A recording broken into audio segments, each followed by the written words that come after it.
ये आवाज़ है उनके लिए जिन्होंने यहाँ पर 70 साल से हुकूमत की, 70 साल से रूल किया, अपने रिश्तेदारों के घर भरे, एक गरीब को पीछे रखा।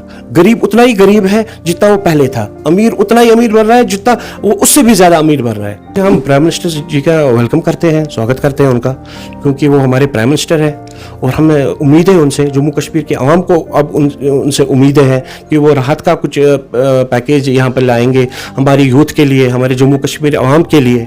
हम उनको वेलकम करते हैं। इस टाइम जो पॉलिटिकल सिनेरियो जम्मू कश्मीर का है वो पूरा बिखरा हुआ है, लोग भी परेशान हैं और सियासतदान भी परेशान हैं। पिछले सियासतदानों ने उनको बहुत से ख्वाब दिखाए और एक भी पूरा नहीं किया। और सबको अब पता है, अब धीरे धीरे जो यूथ है, नौजवान है जम्मू कश्मीर का, वो अवेयर हो चुका है। अब उनको पता है कि हमें क्या करना है। बिस्मिल्लाहिर्रहमानिर्रहीम, अस्सलाम वालेकुम नाज़रीन मोहतरम। वादी कश्मीर में पिछले कई सालों की अगर हम बात करेंगे तो सियासत में बहुत सारी चेंजेस आई जब से बीजेपी मरकज़ में बनी। आर्टिकल 370 गया कश्मीर से, बीजेपी नेशनल कॉन्फ्रेंस पे इल्ज़ामात लगा रही है, पीडीपी पे इल्ज़ामात लगा रही है, और आखिरकार ज़िम्मेदार कौन है, ये भी एक सवाल है। और फ़िलहाल हम आज करेंगे बात जम्मू कश्मीर अवामी आवाज़ पार्टी के जनरल सेक्रेटरी के साथ, जानने की कोशिश करेंगे कि किस तरह का पॉलिटिकल सिनेरियो आज है। जिस तरह से हम पिछले कई सालों से देख रहे हैं, वादी कश्मीर में असम्बली के इंतखाबात नहीं किए जा रहे हैं। अब 2024 में पार्लियामानी इंतखाबात होने हैं पूरे हिंदुस्तान में, और वादी कश्मीर में भी 3 सीटों पर इलेक्शंस होने हैं। तो इस ज़िमन पे हम बात करेंगे आज अवामी आवाज़ पार्टी के जनरल सेक्रेटरी के साथ। आपका बहुत बहुत शुक्रिया, आपने अपना टाइम दिया। जनाब, इस वक्त का पॉलिटिकल सिनेरियो और 90 का कितनी चेंजेस आपको लग रही है 24 और 90 में? देखिए, सबसे पहली बात हम आपको बताना चाहेंगे, इस टाइम जो पॉलिटिकल सिनेरियो जम्मू कश्मीर का है वो पूरा बिखरा हुआ है। लोग भी परेशान हैं और सियासतदान भी परेशान हैं।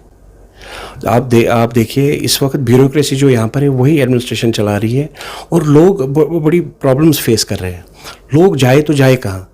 लोग आप देखिए, हमारे जो जम्मू कश्मीर के नौजवान हैं, जम्मू कश्मीर के जो लोग हैं, वो इस टाइम बड़े कंफ्यूज हैं, क्योंकि हम यहाँ पर कोई पॉलिटिकल सिनेरियो जो है वो पूरा बिखरा हुआ है। यहाँ के हालात आप देखिए, यहाँ लोग अपने मसाइल किन के पास जाए लेकर, ब्यूरोक्रेसी चला रही है और ये पता नहीं है किसके पास कौन सा डिपार्टमेंट है। लोग भी कंफ्यूज हैं, लोग भी परेशान हैं। हम चाहते हैं, देखिए, हम सबसे पहले ही चाहते हैं कि यहाँ पर स्टेटहुड रिस्टोर किया जाए और यहाँ इलेक्शन करवाया जाए जल्द से जल्द, ताकि यहाँ पर अपना सीएम, अपनी कैबिनेट, लोग जो उनके पास जाए, उनके मसाइल हल करें।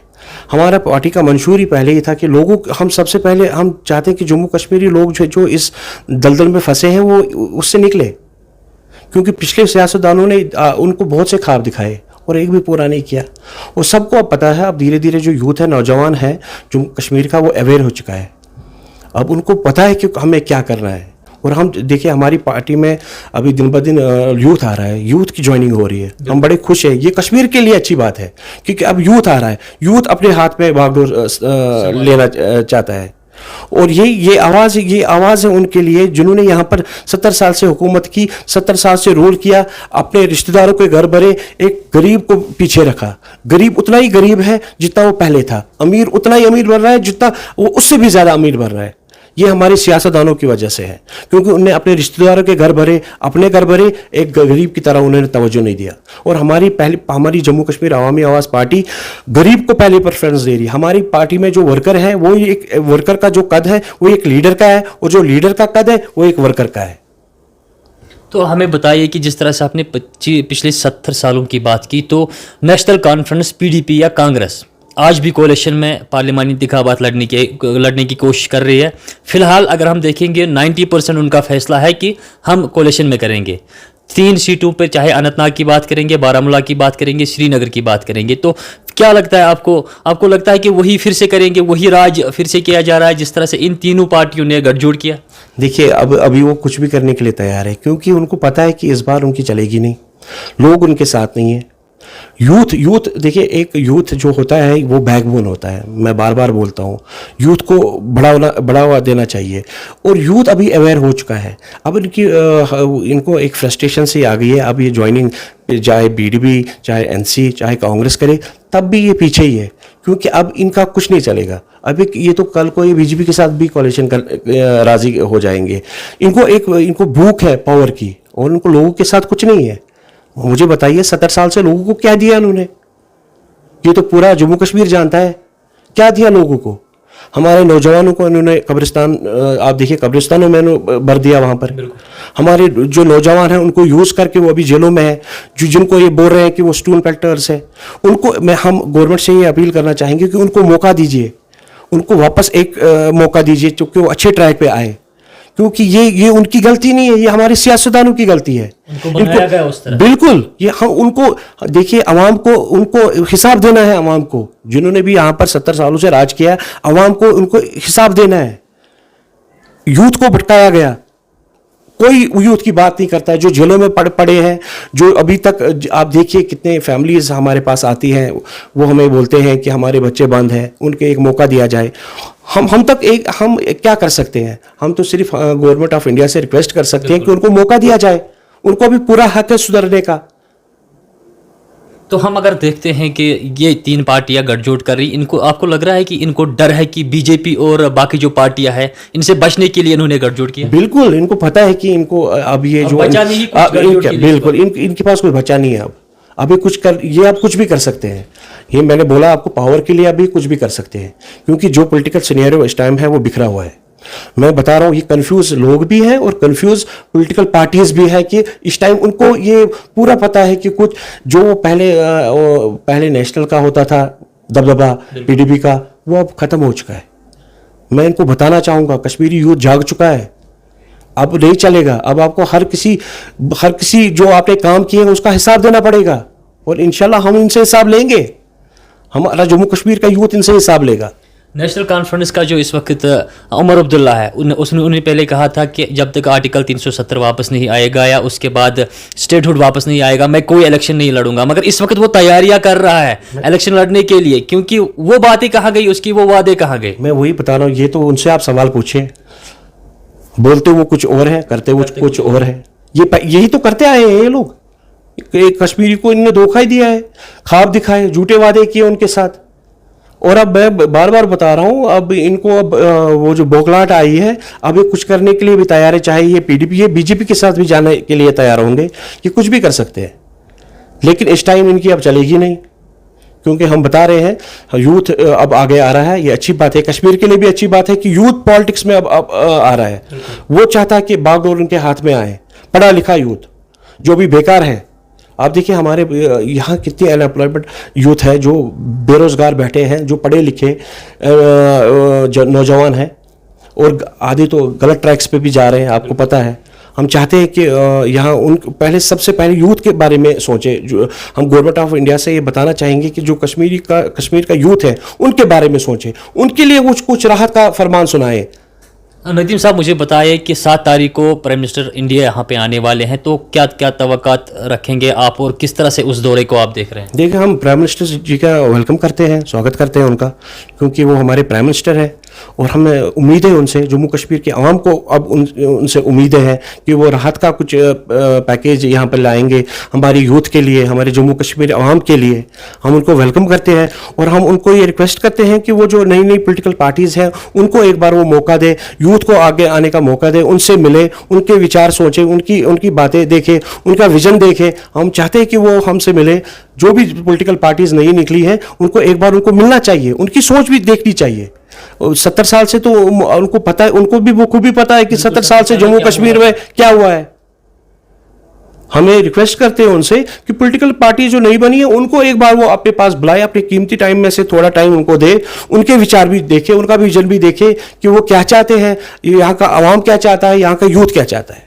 जम्मू कश्मीर अवामी आवाज़ पार्टी की अगर हम बात करेंगे तो इलेक्शंस लड़ेंगे, पार्लिमानी इंतखाबात जो आने वाले हैं 3 सीटों पे कश्मीर में लड़ेंगे इंशाल्लाह। हाँ बिल्कुल, क्यों नहीं। हम तो तैयारी कर रहे हैं, हम ग्राउंड में भी हम तैयारी कर रहे हैं। और आप तो देख सकते हैं हमारे साथ यूथ जुड़ रहा है, ये बहुत अच्छी बात है। हम फख्र कर रहे हैं, हम फख्र महसूस कर रहे हैं कि यूथ हमसे जुड़ रहा है, पढ़ा लिखा यूथ। क्योंकि यूथ जो है, ये मैंने इससे पहले भी आपको बोला कि यूथ एक कंट्री या एक स्टेट का बैकबोन होता है। उनको आगे आना चाहिए। और जो कि वो आ रहे हैं, हम पर डे यहाँ पर हम ज्वाइनिंग कर रहे हैं, जैसा कि आप देख सकते हैं। और इंशाल्लाह हम पार्लियामेंट्री इलेक्शन में भी भाग लेंगे और असेंबली इलेक्शन में भी भाग लेंगे। पार्लियामानी इंतखाबात के बाद गवर्नर मनोज सिन्हा जी का कहना था कि सितंबर के महीने में इलेक्शंस होंगे, असेंबली इलेक्शंस। तो कितनी तैयारियां रहेंगी आपकी पार्टी की ओर से पूरे दोनों इलेक्शनों के लिए? देखिए, ऑनरेबल होम मिनिस्टर साहब ने भी ये बोला है कि सितंबर में यहाँ पर इलेक्शंस करवाएंगे। हम ये वही उम्मीद है हमें, और जम्मू कश्मीर की आवाम को भी वही उम्मीद है कि यहाँ जल्द से जल्द इलेक्शंस करवाएंगे और यहाँ अपना एक सीएम हो और अपनी कैबिनेट हो, लोग सफ़र ना करें, वो उनके पास जाए जो कि उनके मसाइल को हल करे। हम भी वही चाहते हैं कि जल्द से जल्द यहाँ इलेक्शंस करवाने चाहिए और जल्द से जल्द यहाँ जो कश्मीर के हालात है, पॉलिटिकल सिनेरियो है, वो बदलना चाहिए। अगर हम देखेंगे वादी कश्मीर में ड्रग का एक घमासान चल रहा है। ड्रग पिछले कई सालों से यहाँ पे बहुत ज़्यादा फैल चुका है। हमारी बहनें, हमारे भाई जो है, बहुत ज़्यादा ऐसे नौजवान हैं जो ड्रग का इस्तेमाल करते हैं। तो कैसे हम इस जहर को कंट्रोल करेंगे? किन चीज़ों से इन नौजवानों को बाहर निकालेंगे? देखिए, इस सब का जिम्मेदार भी हमारे सियासतदानी है। इस सब के सियासतदान जो है, यही जिम्मेदार है उन लोगों को जो अभी ड्रग की तरह जा रहे हैं। पढ़े लिखे नौजवान जब उनके पास नौकरियां नहीं है, डिग्री करके बैठे हैं, फ्रस्ट्रेशन तो आएगी, आधे डिप्रेशन में चले गए। यही है उनके कारण, यही सियासतदान है। और हम चाहते हैं कि देखिए, अभी जम्मू कश्मीर पुलिस भी अच्छा काम कर रही है। ड्रग पेडलर्स को आए दिन हम देखते हैं, उनकी जो प्रॉपर्टी सीज करते हैं, अच्छी बात है। हम डीजीपी साहब को बधाई देना चाहते हैं कि उन्होंने इस पे कदम उठाया, जो सही कदम है। और सराहना करते हैं जम्मू कश्मीर पुलिस को कि आए दिन जितने भी यहाँ ड्रग पेडलर्स हैं उनको अरेस्ट किया जा रहा है। उनके कड़ी से कड़ी उनको सज़ा मिलनी चाहिए, क्योंकि वो हमारे नौजवानों को भटकाते हैं, उनको गलत ट्रैक्स पे ले जाते हैं। ये अच्छी बात है और हम भी इसके साथ हैं। हम जम्मू कश्मीर पुलिस के साथ है, इस जो वो जंग अभी ड्रग पेडलर्स के खिलाफ लड़ रहे हैं, उसके साथ हैं हम। अगर हम देखेंगे वादी कश्मीर के बहुत सारे ऐसे नौजवान जेलों में हैं, तो अवामी आवाज़ पार्टी जो है क्या तवक्का रखेंगे? वो लड़के, वो जवान जो अभी तक जेलों में हैं, क्या उनके लिए आप आवाज़ बनोगे? हम पहले से उनकी आवाज़ बने हैं। हम गवर्नमेंट ऑफ इंडिया से आज भी गुहार कर रहे हैं कि उनको मौका दिया जाए ताकि वो भी अपनी ज़िंदगी सुधारे, अच्छे ट्रैक्स पे आ जाए। हम चाहते हैं कि उनको जल्द से जल्द रिलीज़ करना चाहिए और एक मौका देना चाहिए, जैसा कि बाकी लोगों को भी मौका मिल रहा है, और उनको भी एक मौका दिया जाए। जब नया कश्मीर बन रहा है तो उनको नए कश्मीर में एक मौका देना चाहिए। अगर हम लास्ट में देखेंगे कि आपकी पार्टी की ओर कौन कौन से कैंडिडेट्स अभी नाम सामने आए हैं, कि आपकी पार्टी की ओर से 3 कैंडिडेट्स जो है कश्मीर में लड़ेंगे, कौन कौन से नाम होंगे जिनको लोग जानते होंगे या लोगों की उनको तड़प होगी कि नाम जानने की? इंशाल्लाह हम ये आगे हम आपको बताएंगे। अच्छे लोग हैं, इंशाल्लाह लोग उनको पसंद करते हैं और आगे हम उनके नाम आपको बताएंगे। शुक्रिया हमारे साथ बात करने के लिए। नाज़रीन मोहतरम, अवामी आवाज़ पार्टी की हम बात अगर करेंगे तो पिछले कई सालों से वादी कश्मीर में काम करते आए हैं। मुश्किलात भी इनको सामने देखने को मिले। पिछले साल की अगर हम बात करेंगे, ताहम लोगों के साथ खड़े रहे। लाल चौक में लोगों के साथ खड़े देखा गया इनको, धरने दे के। जब हम कोई भी ऐसे हालात देखते थे श्रीनगर में या कश्मीर में, तब अवामी आवाज़ पार्टी लोगों के साथ निकल रही थी और लोगों के साथ रह रही थी। फिलहाल आप मुझे दीजिए इजाज़त, मिलते हैं अगले प्रोग्राम में। तब तक के लिए अल्लाह हाफिज़।